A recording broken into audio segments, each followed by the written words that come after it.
que vale a pena correr o risco de fazer a revisão da vida toda?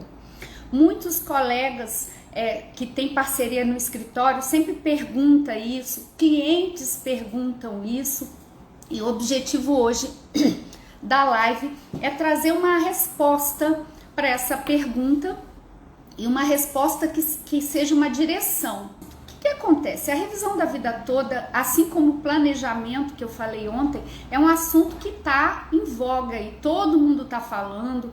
Todos já perguntam quando vai receber essa revisão. Por quê?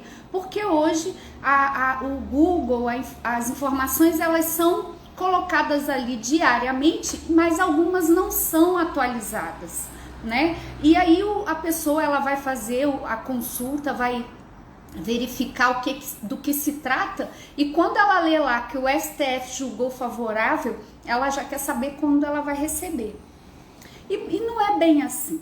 E nós vamos estar trazendo aqui questões sobre se vale a pena a revisão da vida toda. Primeiro momento, é preciso saber o que é a revisão da vida toda.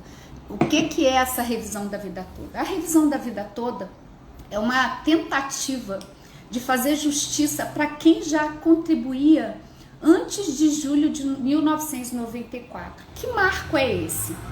Esse é um marco quando surgiu, transformou a moeda para real. E por uma mudança de cálculo, trouxe essa possibilidade de revisão da vida toda. Oi, Maria, bom dia, bom te ver aqui, querida, seja bem-vinda. E o que acontece? Essa revisão da vida toda, ela vai fazer justiça para quem já estava inserido no sistema antes de julho de 94. Que já vertia contribuições, que já tinha um histórico contributivo. E aí a pergunta, o objetivo da live não é a gente aprofundar na revisão em si, mas falar realmente se vale a pena. E como o advogado vai chegar nessa conclusão se vale a pena ou não? Fazendo cálculo, conhecendo a vida contributiva desse segurado, desse cliente. Não dá para fazer sem esse cálculo. Por quê? Aqui na minha cidade nós estamos tendo uma captação indevida, né? Tá vindo escritórios de outro estado para fazer captação aqui. A OAB já interviu, já está movimentando com relação a isso, com essa placa aí que vale para todo mundo. E não é bem assim. E que risco é esse? Quando a gente fala assim, vale a pena correr o risco e fazer a revisão da vida toda? Quais são esses riscos? O advogado previdenciarista, ele não vai causar nenhum problema ou risco para o cliente. O risco é dele. Por quê? Porque a gente sabe que essa ação ela está sobrestada no STF. E por um entendimento político, por uma interpretação política que inicialmente tinha sido muito favorável aos trabalhadores, aos segurados, houve eu falo que é um balde de água fria na vida daqueles que tinham a expectativa de ter isso resolvido. Mas esse balde de água fria não significa que o processo morreu, que acabou, que não há esperança. Muito pelo contrário. Tá? Houve votos favoráveis, foram 6 votos a 5 em fevereiro, início do ano, tá? Só que houve uma manobra política. Por quê? Porque sabe que muitos têm direito, muitas pessoas têm direito a essa revisão, ela é mais do que justa, mas houve essa manobra porque sabe o quanto significa em termos financeiros para o governo permitir concordar com essa revisão sem fazer nada. Então, o que eles fizeram? Eles fizeram uma manobra política e hoje o processo está sobrestado. Qual que é o risco? O risco é do advogado. Por quê? O advogado previdenciarista vai fazer essa ação, ele quer o êxito dessa ação, assim como o cliente. A gente trabalha, nesse caso, pelo êxito, né? E cobra-se, pelo menos deve-se cobrar o cálculo, porque é uma consultoria jurídica, é um cálculo que eu sempre falo com os meus clientes e com meus parceiros, é um cálculo trabalhoso, porque você não é só pegar o CNIS, os salários que estão no CNIS. A gente sabe que no CNIS vai ter salários a partir de 1982. E a vida contributiva anterior que muitos segurados têm? É preciso olhar carteira, contra-cheque, fazer todo um levantamento desse histórico para jogar numa planilha de cálculo para chegar o mais próximo da realidade desse salário, dessa média salarial desse cliente. Então eu falo, o advogado ele precisa valorizar o trabalho dele, a hora de trabalho dele e cobrar por esse trabalho, por esse cálculo. Tá? E às vezes a resposta é não tem direito, mas pelo menos o cliente tem certeza de que foi feita a revisão. E aí quando eu falo vale o risco, por quê? Porque o advogado ele vai fazer esse cálculo, ele vai fazer a ação, o processo segue todo o trâmite mesmo, né, de processual, de petição, de despacho, de saneamento, de cumprimento de tudo que foi exigido num processo. E o juiz no final dá um despacho que o processo está sobrestado pelo tema 1102, aguardando decisão, aguardando nova análise. Hoje, se vocês entrarem no site do STF, o processo teve um movimento dia 13 de setembro e está lá, conclusão com o relator. Aí o que acontece? Se for favorável, ótimo. Imagina a movimentação nos escritórios, mas e se não for? Vai ser a mesma história da ação de revisão do FGTS, vira nada, assim, vira nada. Mas aí a minha resposta assim, vale a pena o risco? Vale. Por quê? Você não vai pegar... Como é que você atende esse cliente que vem com uma expectativa, vem com uma consulta no Google, nos colegas, ouviu falar no jornal, e ele chega diante do seu escritório e ele vem com uma expectativa, tá? Ah, eu quero fazer essa revisão. Aí você fala, ah, não vou fazer porque não vale o risco. Você precisa fazer a revisão desse cliente, mas deixar claro a situação que está. Porque eu tenho clientes que me ligam, me mandam mensagem, doutor, você está fazendo a revisão da vida toda? Já está saindo? Quando eu recebo? E a gente sabe que não é bem assim. Nem mesmo quando o processo se tornar definitivo no STF e for favorável, a gente sabe que isso não significa que amanhã já está todo mundo rico recebendo a revisão. Não, o processo vai entrar em trâmite. A colega está me perguntando aqui, tem decadência? Tem decadência, tá? Existem requisitos para você fazer a revisão da vida toda. Por isso que eu falo, não é para todo mundo. Essa propaganda, às vezes, que vem para nossa cidade, de escritórios que nem são daqui, que fazem... sei lá o que acontece e eles conseguem esse acesso à informação e faz essa captação indevida, acha que é para todo mundo, não é para todo mundo, são requisitos legais. A pessoa tem que ter aposentado entre 29 de novembro de 1999 a 12 de novembro de 2019. Por que essa data? Porque foi quando teve a lei que alterou a forma de cálculo, passando a ser 80 maiores salários, apurado num PBC que começa em julho de 94. É muito técnico, né? E o objetivo aqui é só dar uma pincelada, dar um gostinho do que a gente vai trazer para vocês. Eu vou trazer caso até prático do meu dia a dia, do que acontece aqui no escritório. Malu, eu já vou te responder. Deixa eu só concluir aqui. E aí, o que acontece? Esse é um dos primeiros requisitos. Segundo requisito, a pessoa tem contribuição antes de julho de 94? Tem? Ótimo. São contribuições boas, altas? Porque o que acontece com o trabalhador? Em alguns casos, ele tem uma vida contributiva de valores significativos antes de julho, tá? E aí, por uma situação ou outra, ele vem reduzindo essa contribuição. E quando ele pede para aposentar, esse histórico contributivo antes de julho de 94 não vai entrar no cálculo, o que é muito injusto. Porque o tempo é considerado, mas o salário não. E essa revisão, a revisão da vida toda, era uma regra, quando veio uma regra de transição para respeitar esse segurado que já tinha contribuição antes de julho de 94. E o que a INSS fez? A INSS fingiu de bobo e passou a aplicar a pior regra.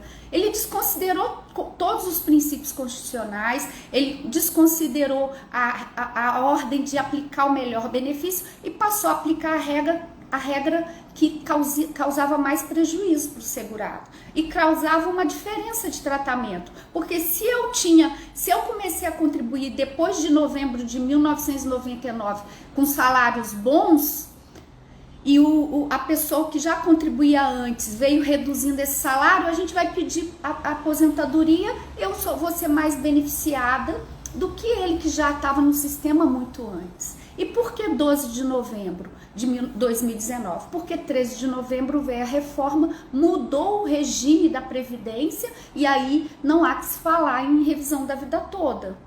Então, muitos trabalhadores têm esse direito, muitos trabalhadores. É uma realidade que às vezes a pessoa tinha um emprego melhor, mas ficou doente, ou perdeu o emprego, ou numa situação e começou a contribuir com salário mínimo. Eu já peguei casos aqui no escritório que eu tirei a pessoa de salário mínimo e coloquei ela 2, 3 mil reais. Essa é uma realidade muito, muito séria dos trabalhadores e muito justa essa revisão.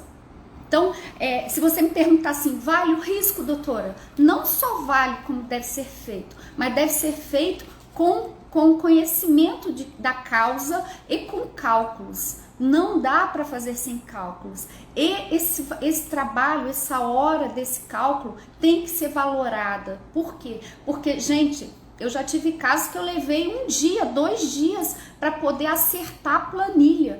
Porque você vai pegar a carteira e vai lá na alteração salarial e vai jogar salário por salário. A gente sabe como que foi no Brasil as mudanças de moeda nessa época. Era cruzeiro, cruzado novo. Antes do real era cruzeiro real. E aí houve essa alteração em julho de 94 para real. E com a mudança do entendimento da lei de benefício para a lei 9876 de 99, que trouxe... Por que houve essa alteração? Só uma pincelada aqui. Porque antes o cálculo era feito pelas 36 últimos salários de contribuição, apurado num período de 48 meses. Sabendo disso, o segurado fazia o quê? Nos últimos meses, ia lá e aumentava a contribuição. O INSS não é bobo. O que ele fazia? O que ele fez? Vamos alterar e vamos mudar, pegar tudo para trazer um equilíbrio altarial, tá? Só para eu não deixar de responder a Malu, Malu, a diferença da vida toda buraco negro são 2 revisões muito distintas. A revisão da vida toda não é nem o tema da live, tá? Mas eu não vou deixar de responder. A revisão da vida toda, ela vai pegar as pessoas, todos os salários, toda a vida contributiva da pessoa antes de julho de 94. Todos os salários, tá? E vai fazer uma média desses salários. Os 80 maiores salários, mas desde julho de 94. O buraco negro não, o buraco negro é específico, são pessoas que tiveram a limitação também do salário deles com relação ao teto, é um ano específico, 1991, 92, também tem que fazer cálculo, tá? Mas não tem nada a ver com a revisão da vida toda, são 2 benefícios distintos. Se for o caso, futuramente eu posso até trazer uma live específica falando do buraco negro. Existem ações possíveis de buraco negro, tá? Muito possíveis. Inclusive, eu tô para fazer uma agora. São segurados muito idosos, né? Porque eles aposentaram lá 1900 e tal. E aí a gente consegue fazer a revisão do buraco negro, fazendo uma readequação do teto, que é uma outra coisa, tá? A Bia tá me perguntando aqui, então você de qualquer forma já terá prestado um serviço e ganha os honorários com cálculo? Com certeza. Por quê? Porque você vai fazer uma consultoria jurídica, você vai atender esse cliente vai vir com essa expectativa de que ele acha que ele tem direito, porque ele tem contribuições anteriores a julho de 94, só que ele não sabe se esses salários são bons nem ruins, e nem o advogado, só depois que ele faz cálculo, tá? E aí, por quê? Porque são moedas distintas, né? Não é a real, são moedas, é cruzeiro, cruzado, cruzeiro real. E aí, quando faz a análise dessa documentação, gente, eu até falo, às vezes a pessoa fala assim, é só pegar e jogar lá no cálculo, né? Na planilha de cálculo, no que você tiver de cálculo, e que vai sair a resposta. Não é bem assim. Tem que ter uma análise de documentos. Eu tenho clientes que trazem caixas de contra-cheque, a gente vai olhar esses contra-cheques, vai inserir essa informação no sistema para fazer o cálculo.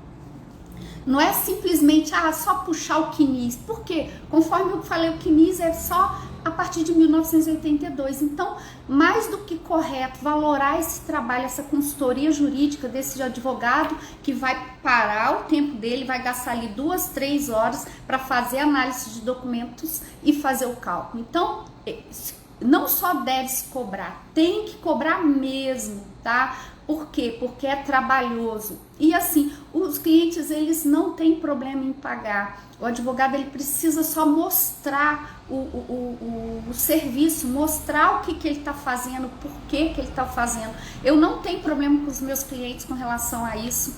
Por quê? Porque quando eu mostro o trabalho, eles compreendem o que é. O advogado, ele é autônomo, ele trabalha por hora, né? E mais do que justo ele cobrar. E traz uma diferença.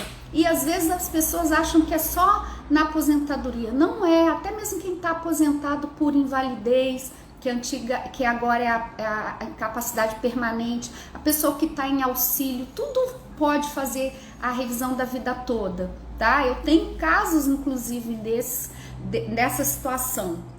E aí vale a resposta para a pergunta. Vale? Não só vale como deve ser feito, só que deve ser feito compreendendo a revisão, tá? Entendendo a revisão e fazendo o cálculo. Não se deve entrar com nenhum tipo de revisão sem ter o cuidado de fazer esse cálculo. E aí, se vocês lerem o entendimento do STF com relação a isso, é mais do que a inconstitucionalidade, é pela forma mesmo, a própria lei, a regra de transição não pode ser piorar a situação. Conforme hoje a reforma trouxe a regra de transição, é para respeitar aqueles que já estavam no sistema. Por quê? Porque nós não temos direito ao regime, tá? O regime mudou, se você não tem, a gente sempre tem expectativa de direito. A gente só tem direito adquirido quando você preenche requisito. E aí, da mesma forma que a reforma não veio com as regras de transição para respeitar aqueles que já estavam no sistema, e se for mais benéfico, aplica-se a regra de transição, na revisão da vida toda é a mesma história.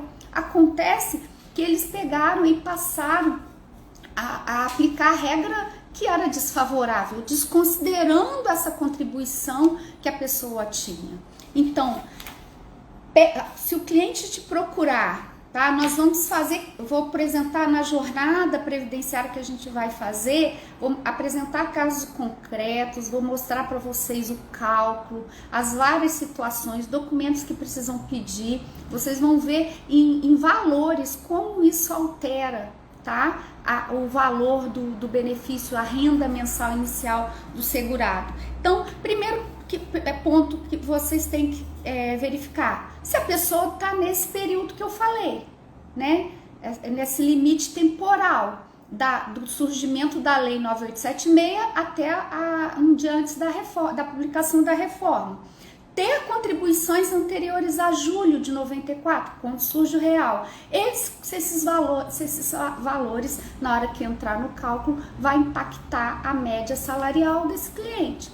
Impactando, faça a revisão, faça para ontem. Pega a procuração, contrato, cobre o valor do cálculo, mostre para ele, para a planilha de cálculo do seu cliente, porque para ele saber o que você está brigando por ele, que é uma briga. E a gente já entra, o juiz saneia, cita o INSS e já dá um despacho sobrestando pelo tema 1102, tá? E aí a gente está aguardando. Os votos iniciais do STF foram favoráveis, né? Foi por um voto de diferença, ficou 6-5. Houve essa manobra com pedido de destaque, tentando invalidar, inclusive, a votação dos ministros que foram favoráveis, mas a gente estamos no campo ainda, o jogo está rolando, tá? E aí, se for favorável, ótimo, os processos voltam a tramitar, ninguém vai ficar rico do dia para a noite, os processos voltam a tramitar, porque isso também é uma realidade. O cliente, ele liga, se ele escuta qualquer notícia na internet, ele já liga, doutora, quando eu recebo? E aí, por mais, eu falo assim, o ouvido deles ficam totalmente seletivos, né? A gente pode explicar 10 vezes, não, o processo vai tramitar, vai esperar um pouquinho, vai ter toda a fase de conhecimento, a fase de execução, mas se chegando ao final a gente vai receber, pode ficar tranquilo, mas não adianta, a gente sabe que o anseio de ter um salário corrigido, um salário justo, permeia, né, a mente do segurado. A gente lida com isso todo dia, cabe ao advogado tentar acertar esses anseios. Então, a resposta para a pergunta, vale o risco de fazer a revisão da vida toda? Só não vale como deve ser feito, tá? E eu falo o seguinte, quando você pega um processo desse para fazer a revisão da vida toda, você até às vezes descobre outras revisões, tá? Se você pegar o processo administrativo. Segundo, a decadência. Tem decadência. Existem teses, gente, que por ser uma revisão de matéria de direito, não é de caso concreto, é de direito. A lei falou que era assim, não estão respeitando a lei. Assim como o buraco negro e readequação do teto, todas essas revisões que a gente sabe que já tem mais de 10 anos, não se fala em decadência. Por quê? Porque trata-se de matéria de direito. Eu não vejo de outra forma, eu também sou da linha de que a questão não caberia decadência, mas não é assim que eles estão vendo, tá? Eles enxergam a decadência nisso aí. Quem muda o entendimento jurisprudencial é advogado, tem que ficar batendo, brigando para chegar até as instâncias superiores para a gente mudar esse entendimento. Mas no caso da revisão da vida toda, fala-se em decadência sim. Tem situações que o advogado está entrando por conta dessa questão da matéria de direito, tá? E aí, faça o contrato, explique a importância do cálculo, não faça sem cálculo, não é uma aventura jurídica, entendeu? E trabalhe, apresente para o seu cliente.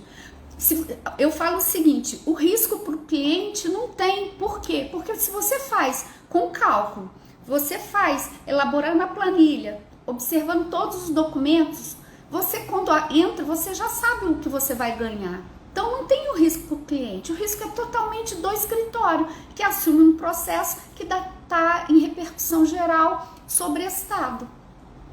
Então assim, aí para esse advogado eu falo, vale o risco, porque esse cliente ele tem que ser atendido de alguma forma. Eu prefiro explicar para o meu cliente de forma íntegra, transparente, do como é esse processo. Eu não prometo, eu falo com vocês, não prometo, é causa-ganho, não existe causa-ganho em processo sobre Estado em repercussão geral, tá?